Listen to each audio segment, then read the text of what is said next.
সমকামিতা প্রমোট করে বিভিন্ন নাটক সিনেমা আমাদের দেশে তৈরি করা হচ্ছে। সম্প্রতি ঈদের একটি নাটকও এই বিষয়ে তৈরি করা হয়েছে। এটা নিয়ে ফেসবুকে সমালোচনা চলছে, বিষয়ে কিছু বলবেন? ভাইরা আমার, খুবই দুঃখজনক বিষয়, বিনোদনের নামে, নাটক সিনেমার নামে আমাদের দেশে অনেক অবৈধ বিষয়কে স্বাভাবিক করে ফেলা হয়েছে। আজ থেকে 15-20 বছর আগেও, 30 বছর আর 25 বছর আগেও এই সমাজে কোনো একটা পুরুষ কোনো একটা নারী বিবাহ বহির্ভূত সম্পর্ক করাকে অত্যন্ত দোষণীয় মনে করা হতো, শহরে গ্রামে সর্বত্র। ঠিক না ঠিক?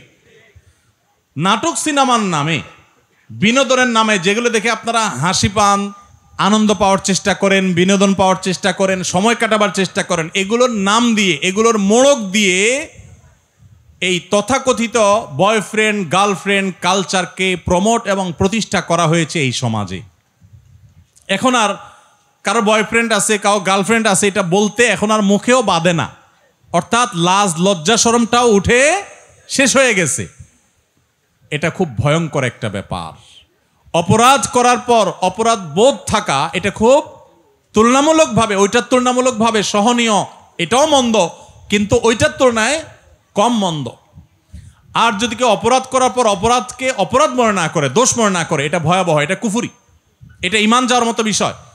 আমাদের সমাজে এই তথাকথিত নাটক সিনেমার নাম দিয়ে পশ্চিমারা সেই জায়গাগুলোতে কোটি কোটি টাকা ইনভেস্ট করে তথাকথিত আর্টিস্ট এবং শিল্পীদের কিনে নিয়ে তাদের দিয়ে বয়ফ্রেন্ড গার্লফ্রেন্ড কালচার প্রতিষ্ঠা করে জেনাকে সমাজে এস্টাবলিশড ইতিমধ্যে তারা করে ফেলেছে।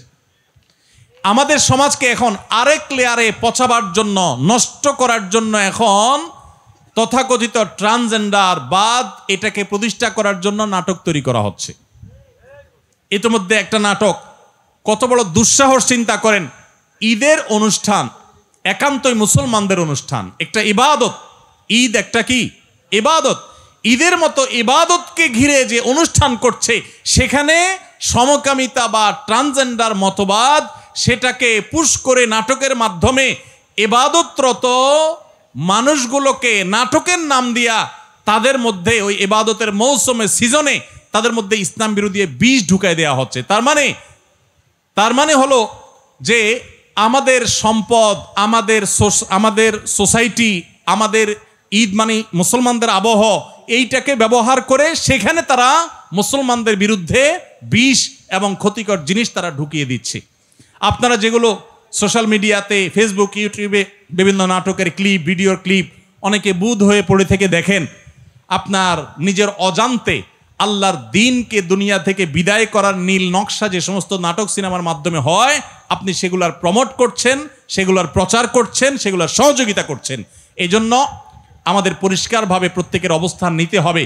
যেই সমস্ত কোম্পানি, যেই সমস্ত আপনার ব্যবসা প্রতিষ্ঠান এই সমস্ত ট্রান্সজেন্ডার মতবাদ, এই সমস্ত সমকামিতা, যেটা আমাদের রাষ্ট্রের আইনেও 2 বছর কারাদণ্ড বলা আছে, এরকম একটা রাষ্ট্রের আইন বিরোধী এবং বাংলাদেশের হিন্দু, মুসলিম, খ্রিস্টান, বৌদ্ধ সকল ধর্মের মানুষের সর্বসম্মতিক্রমে সকল ধর্মমতে যেটা অন্যায়, অপরাধ এবং পাপের কাজ, রাষ্ট্রীয় আইনে যেটা অবৈধ, সেরকম একটা জিনিসকে যারা স্বাভাবিক করার চেষ্টা করছে, তারা হোক বিশ্ববিদ্যালয়, হোক তারা ব্যাংক, হোক তারা মোবাইল ব্যাংকিং কোম্পানি, হোক তারা অন্য কোনো প্রতিষ্ঠান, হোক তারা যেই কোনো প্রতিষ্ঠান, তাদেরকে বর্জন করা, বয়কট করা, উপযুক্ত শাস্তি নিশ্চিত করার চেষ্টা করা আমাদের প্রত্যেকটা মানুষের দায়িত্ব। ভাইরা আমার, আমাদের সন্তানরা ট্রান্সজেন্ডার মতবাদ প্রতিষ্ঠিত হলে, তারা সমকামিতার দিকে ঝুঁকে গেলে পরিস্থিতি কি হতে পারে? আমেরিকার মতো দেশের অভিভাবকরা রাস্তায় নেমে এসেছে, কারণ গোটা সমাজের সিস্টেমটা ভেঙে ফেলা হয়েছে।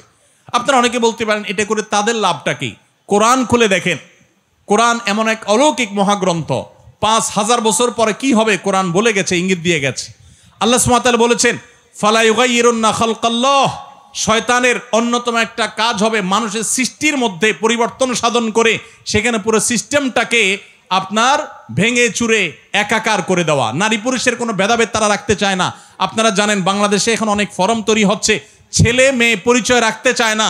শুরুতে শুরু হয়েছে ছেলে মেয়ে, আবার ট্রান্সজেন্ডার, একটা হলো তৃতীয় লিঙ্গ যেটাকে বলেন আপনারা, অর্থাৎ হিজড়া, সেটা তো একটা জিনিস, সৃষ্টিগত ব্যাপার, ওইটার ব্যাপারে তো কোনো ভিন্নমত নাই। তারা তো আল্লাহ সৃষ্টি, ওইরকমই তারা থাকবে, অথবা তাদের ট্রিটমেন্ট করে একটা পর্যায়ে তাদেরকে আনা যাবে, তাদের অধিকার সুসংরক্ষিত সাংবিধানিকভাবেও ধর্মীয়ভাবেও। কিন্তু তথাকথিত ট্রান্সজেন্ডার এবং এই ট্রান্সজেন্ডারের উপরে ভর করে সমকামিতা সমাজে প্রতিষ্ঠা করার যে অপচেষ্টা, এইটার বিরুদ্ধে খোদ আমেরিকাতে অভিভাবকরা রাস্তায় নেমেছে।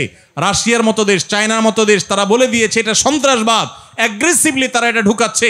অনেক গার্মেন্টস প্রতিষ্ঠানকে, মালিকদেরকে বাধ্য করা হচ্ছে, আপনি সমকামিতাকে সমর্থন করেন কিনা, তাহলে আপনাকে ফান্ড দেয়া হবে, আর না হলে দেয়া হবে না। তারা নারী পুরুষের পরিচয়কে একাকার করে দিয়ে এখানে যে বিশৃঙ্খল পরিস্থিতি তৈরি করতে চায়, আল্লাহ বলেছেন এটা শয়তানের এজেন্ডা।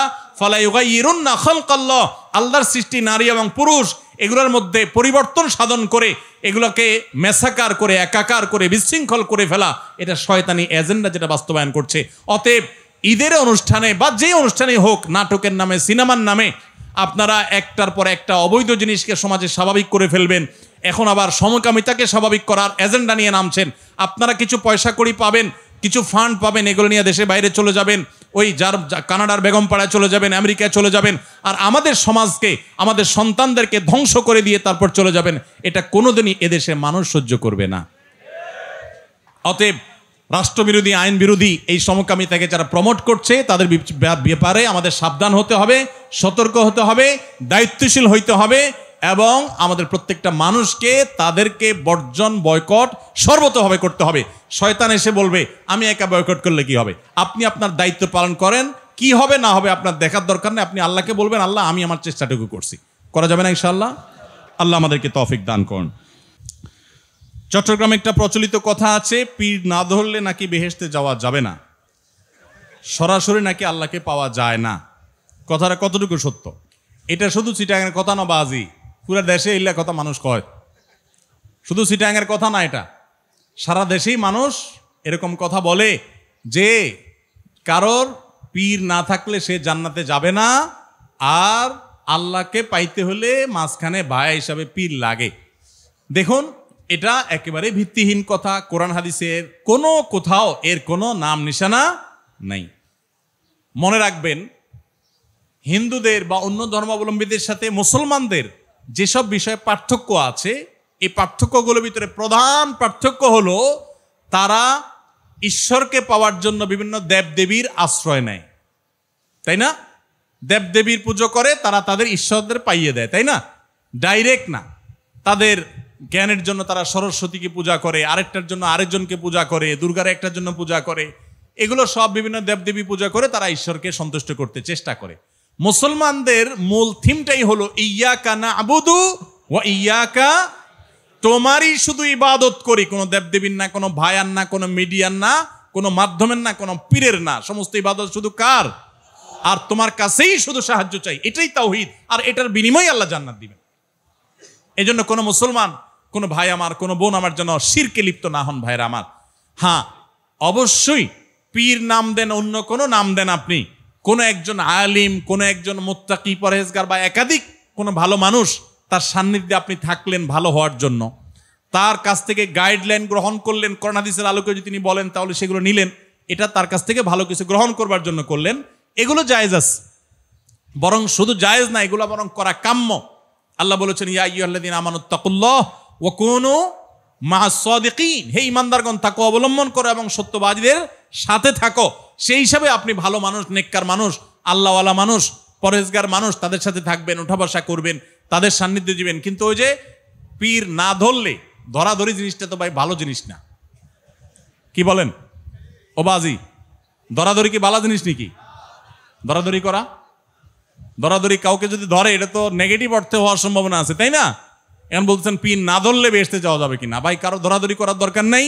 নেককার মুত্তাকিদের পারলে সোহবত সান্নিধ্যে যাবেন। এছাড়া আল্লাহ জান্নাতকে কোনো ব্যক্তির উপর ডিপেন্ডেন্ট করে দেন না যে তুমি অমুক হুজুরের পিছে না গেলে, কোনো একটা হুজুর না ধরলে তোমার জান্নাত যাবে না। না, কোনো হুজুরের উপরে আপনাদের জান্নাত ডিপেন্ড করে না।